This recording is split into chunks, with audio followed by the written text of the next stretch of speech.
Hello, it's Thursday and that means Palace Confidential, your weekly examination of all things royal. I'm Luke Blackall, standing in for Joe Elvin, and today I'm joined by three wise women. Sarah Vine is a star columnist and podcaster at both the Daily Mail and the Mail on Sunday. Victoria Murphy is a royal correspondent and author, and Charlotte Griffiths is the editor-at-large at the Mail on Sunday. Welcome all. Coming up, we have updates on Prince Charles and the Crown, Prince Andrew, and a beautiful gallery of the Queen to play us out. But before all that, the Duke and Duchess of Sussex have announced that they will be making a whirlwind tour to Europe in a couple of weeks, opening up speculation as to what they will do here and who they might see. Now, Victoria, you've been covering this story. What can you tell us? Yeah, so this was announced on Monday, and the Sussexes are coming to the UK and Germany. They are going to be arriving in the UK and making, so far we've got three kind of main public appearances. So we've got the 5th of September, they're going to attend the opening of the One Young World Summit, where Meghan is going to be making a keynote speech. The following day, they're going to Germany, and they're going to be attending an event which marks 1 year from the Invictus Games in Dusseldorf next year. Then they're coming back to the UK on the 8th of September. They're going to be attending the Well Child Awards, which is a charity that Harry's been involved with for many years, been patron of since 2007.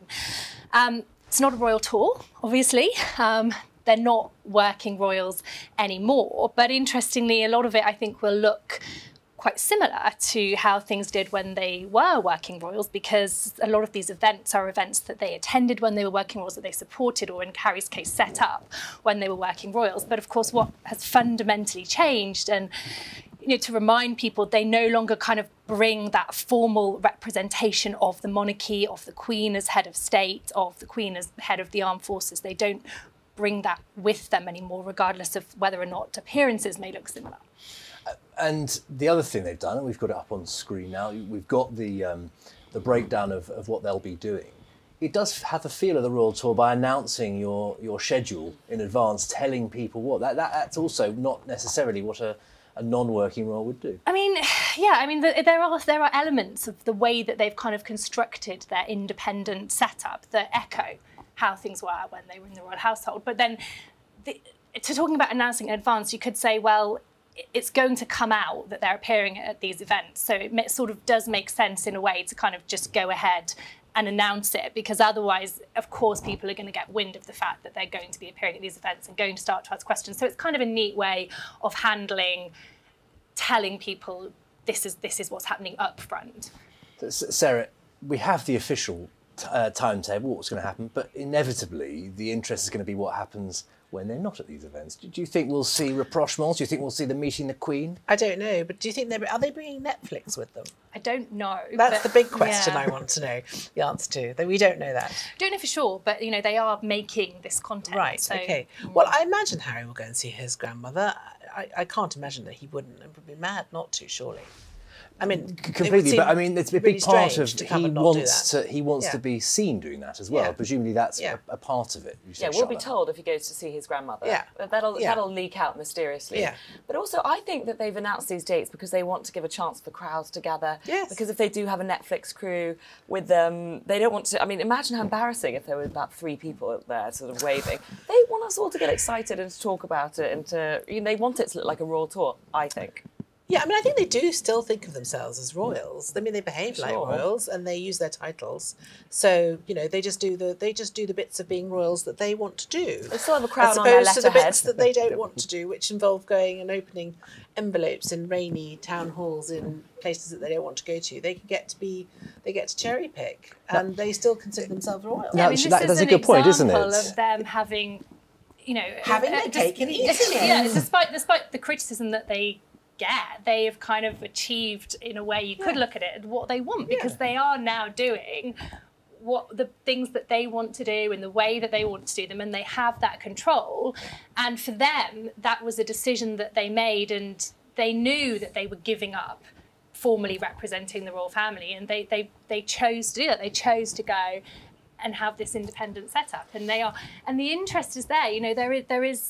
They still have these huge profiles, and the interesting thing is that because of their past roles and because of their links to the royal family, they will always be relevant. There'll always be this interest, and so they are. Yeah, I mean, they sort of straddle the world between royal and that sort of, they're part. They've got one foot in showbiz and one foot in royalty, and the sort of two things feed off each other. I mean, everyone's going to be interested in what Meghan's wearing, whether she's got nice jewellery on, etc., etc. All the same rules apply that would apply to any sort of celebrity. This is actually the bit they've been itching to do, I think, because they left the royal family, they wanted to have their cake and eat it, but then the pandemic hit and they had to do lots and lots of things on Zoom, which haven't really got them great coverage, because, you know, you're not going to put a picture of Harry's face on Zoom in newspapers, but, you know, these appearances are going to be in all the papers and magazines for a few weeks. I think for them, the big appearances are the thing, because what I think might be more challenging for them to emulate moving forward, and what they maybe even don't want to emulate, is what the royal family does, which is those constant day in, day out visits all the time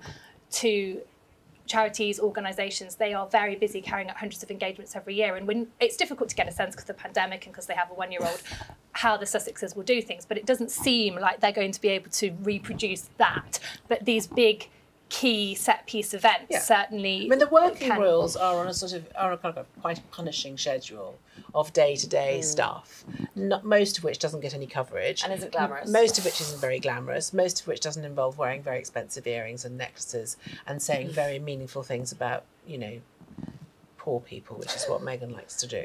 And, you know, so they don't have to do any of that anymore. They can just come in, they can sweep in, they can get lots of coverage, and then they can go home. But for the royals who are doing that, Victoria, you know, who are opening the community centres in the rain on you know, it's going to be very annoying, and it's also difficult for the staff at the palace. You know, the staff have got to coordinate these diaries months, years, sometimes in advance. How are they, do you think, going to be preparing for this visit so it doesn't overshadow all their work? Well, I think it's interesting because if the Sussexes were in the royal family, if they were working royals and they were doing a royal tour, there would be liaising with other royal households about not doing anything that would be a big moment while they were off having their royal tour. But because they're not in the royal household, there's no liaising at all between their staff and the royal staff. And I actually think that week when they're here is actually going to be quite a busy royal week. I mean, you've got the Queen meeting the new PM at some stage, which we would expect to happen. The new PM is announced on the 2nd of September, isn't that right? The 5th. The 5th, yeah. So it's right smack bang in the middle of this visit. Yeah, the ballots close on the 2nd, announced on the 5th. And then, so I think it might be the 6th, 7th or something, just because it has historically been a couple of days after that she meets the new PM. And then what we've also got is the Cambridges moving to Windsor. We know that that's happening, and the kids are expected to start at a new school. We're going to hear the name of the new school soon, but if there's a back to school moment, which I think because it's a new school, I think there will be, then we're looking at that happening in that week. And there may be other things, because that's the time of year when it's very much a kind of back to work type feel for everyone, and we'd expect timetables to get full again. So I think it's going to be very busy. It's almost as though they're trying to set up an alternative royal family. Now, Charlotte, in other news about Sussex, this is unconfirmed, but reports online say the pairs might be renewing their vows, possibly for their Netflix series. What do you make of that? Now, unconfirmed, I think, is the key word there. It sounds so unrealistic, but the truth is often stranger than fiction when it comes to these two. And renewing your vows is quite an American thing to do. They probably have a lot of resentment around the wedding time because, of course, there are all these dramas going on backstage. They probably have some resentment.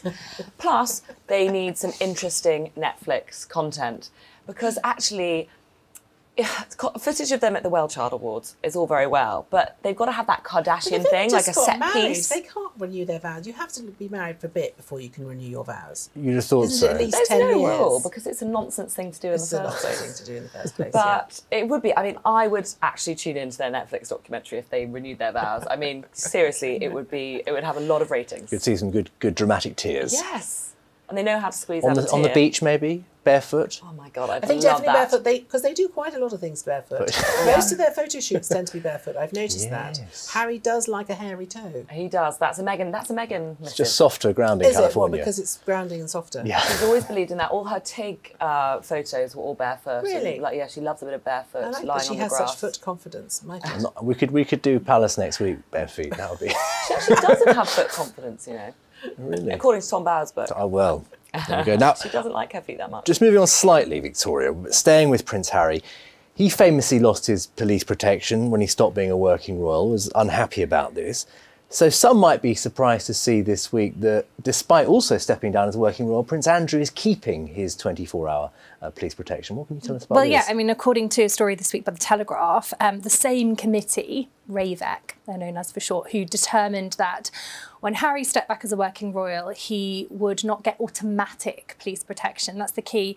What they said, they put him in this category where his security when he comes to the UK would be decided on a case-by-case basis. And that could mean the police protection, but it might, as his lawyer said in court, it could mean no protection. So that's the category that he's been put in, and he wants automatic police protection.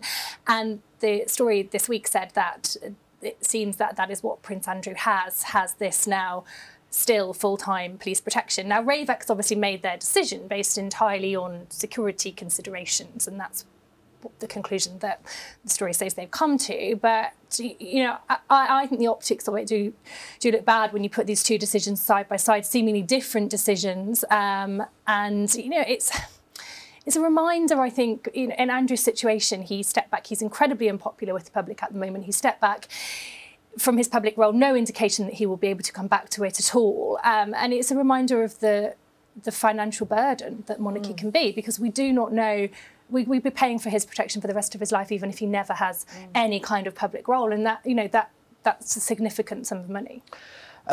Sarah, you could argue, we don't know the full threats that they face, but you could argue that last year Prince Andrew actually had someone break into his home looking for a woman, so maybe the very nature he needs it. I think quite a lot of people are quite cross with Prince Andrew, so I suppose arguably he might be at greater risk than he would otherwise be. For members of his own family. Possibly from Trying to throttle him in the night.